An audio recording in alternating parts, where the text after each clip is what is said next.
Hey there, it's Missy with the Magnificent Method, and today we're going to cover Know Thyself.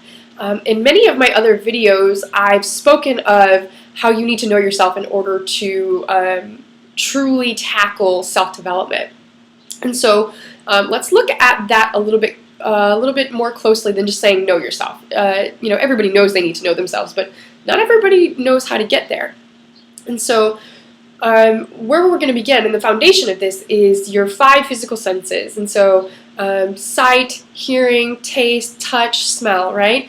We're going to have to kind of put our swords down and understand that no two people are going to collect information with these sensory tools in the same way. And so you're not going to have, not everybody likes chocolate cake. Not everybody likes cake. Not everybody likes the same kind of music. Not everybody likes the the texture of certain foods. Not everybody likes the same stuff. And so you have to understand that based on your circumstance, your human circumstance, based on the way that you were raised, and based on your biology, and more importantly than that, based on your soul's purpose, your destiny, your dharma, you have things that you like more than you like others, right? Everybody has this, though. And so we're going to come back to non-judgment in a little while, but we want this to absolutely be the foundation. You have to understand that we have these senses and that they collect information in different ways for each person. Each person, like a fingerprint. Everybody has their own kind of sensory fingerprint, okay? Next is the metaphysical senses. And so we have our physical senses, things, tangible things, I can touch this, Next we have the intangible, that I know when somebody's full of shit, right? Do you know when somebody's full of shit? Do you kind of have like a bullshit, you're like, this person sounds okay, but I kind of have this feeling that it's not really real? This is psychic ability. And so that's not something that is talked about kind of mainstream, but that's your intuition, and it is there to guide you just as much as your smell and your taste is. And so having that awesome foundation, knowing what we know now, let's look at what geeks you out, what completely geeks you out. I'm a total geek, right? And so if somebody is powerful enough to say that they're a geek, it's because they know who they are. They know exactly what it is that they like. And so not everybody who's a life coach has Albert Einstein hanging out in their office, you know what I'm saying? And so I'm a geek because I love really slippery science. I love it. I love quantum theory. I love quantum mechanics.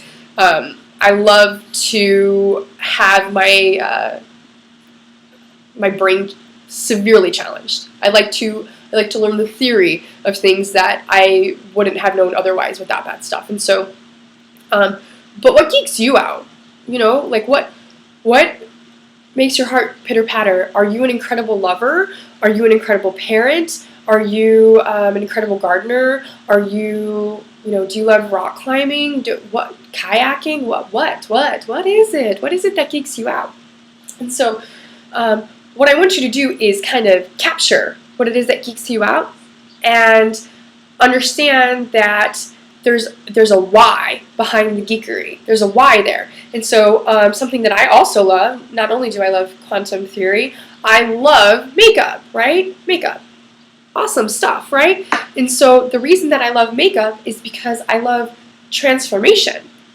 And the reason that I love science is because I love understanding how things became what they were. And so if you look at those two whys behind there, I like evolution. Right? And so that lets me know a little bit more about who I am. And so, do you like rock climbing? We'll use rock climbing for instance. Do you like rock climbing more because you're the physical outdoorsy type, or because you're kind of a comic geek and it reminds you of Spider-Man? Those are two different paths. Those are two different whys.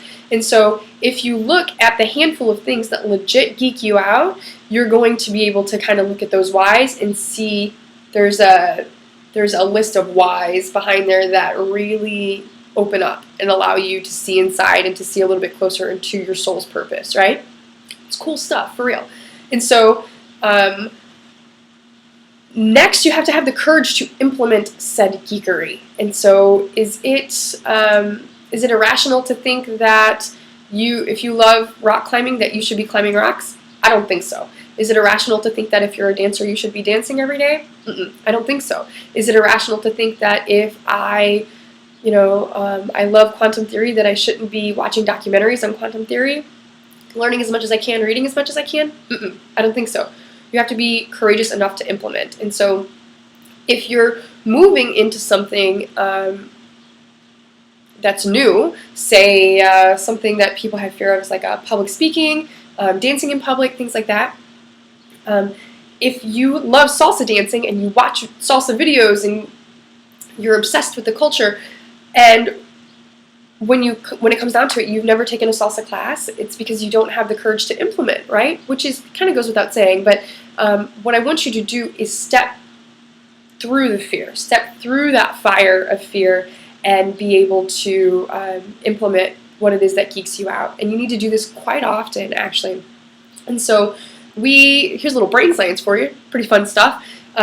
We have a system in our brain that is designed to keep us safe, right? It's designed to keep us from having our hearts broken. It's designed to keep us from sticking our hands in hot fire. And so what happens is when a situation comes up, and for the very first time, say salsa dancing, you have like a Rolodex in your brain, and you're flipping through every memory that you have, conscious and unconscious memories, and saying, oh, my aunt's cousin's brother's sister took a salsa class and she broke her ankle, and so subconsciously I have a fear of breaking my ankle in public. Or maybe somebody, did a terrible job and they're a terrible dancer and they were extremely embarrassed in that space. My brain's going to send me the signal, this is not okay, not okay, not okay. What I want you to do is kind of honor that space within the self, and I want you to say, hey, brain, thanks for keeping us safe. However, I am in charge here, and I weigh the pros and cons, I weigh the risks, and I'm saying that the risk is not great enough that I will stop from doing what geeks me out. And so you have to be courageous enough to challenge your reptile brain, yourself, and say, you know what, I'm going to do this anyway. I'm going to face this fear and do this anyway. And you can also turn this language from what if something bad happens to what if something incredible happens, right? It's cool stuff. It geeks me out. Self-development totally geeks me out. So we have to learn to release judgment. And judgment, when I judge someone else, I say, based on that foundation that we built earlier, my sensory, the way that my senses take things in, you must use your senses in the same way that I use my senses.